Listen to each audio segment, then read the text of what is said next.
Assalamualaikum. In this video, we shall discuss process, its type, and zeroth law of thermodynamics. Process. When a system in an initial equilibrium state is made to change to a different equilibrium state, it is said to undergo a process. मिसाल के तौर पे एक system है जो अपनी एक initial equilibrium state में है और वो अपनी इस इनिशियल इक्विलिब्रियम स्टेट को चेंज करना चाहता है डिफरेंट इक्विलिब्रियम स्टेट के साथ, तो उसे जिस भी अमल से गुजरना पड़ेगा उस अमल को हम प्रोसेस कहते हैं। Isothermal process, a process during which the temperature remains constant is called isothermal process. एक ऐसा प्रोसेस जिसमें सिस्टम का temperature through out the process same रहे, ऐसे प्रोसेस को हम आइसोथर्मल प्रोसेस कहते हैं। Isobaric process, a process during which pressure remains constant is called isobaric process. कि ऐसा प्रोसेस जिसमें सिस्टम का प्रेशर कांस्टेंट रहे उसे हम आइसोबैरिक प्रोसेस कहते हैं।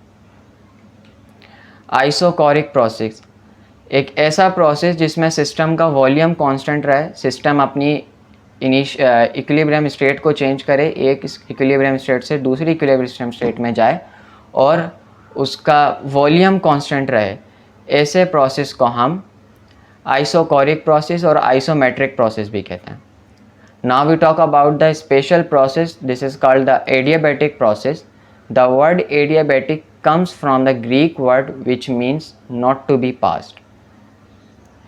एडियाबैटिक जो वर्ड है ये ग्रीक वर्ड है और इसके माने हैं किसी चीज़ को गुजरने ना देना। A process during which there is no heat transfer is called adiabatic process. एक ऐसा प्रोसेस जिसमें हीट ट्रांसफ़र ना हो सिस्टम की, ऐसे प्रोसेस को हम एडियाबैटिक प्रोसेस कहते हैं। Zeroth law of thermodynamic, it state that if two thermodynamic system are each in thermal equilibrium with a third system, अगर हमारे पास दो सिस्टम है और वो दोनों एक तीसरे सिस्टम के साथ थर्मल इक्विलिब्रियम में है, then they are in thermal equilibrium with each other. इसका मतलब तीनों जो सिस्टम है वो एक दूसरे के साथ थर्मल इक्विलिब्रियम में है। Accordingly thermal equilibrium between system is a transitive relation, means A equal to B and B equal to C, then A equal to C, like this.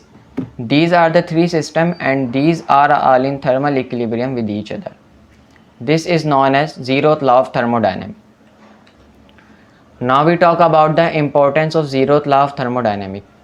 It is the basis of temperature measurement. In order to obtain a quantitative measurement of temperature, a reference body is used, and a certain physical characteristic of this body changes with temperature.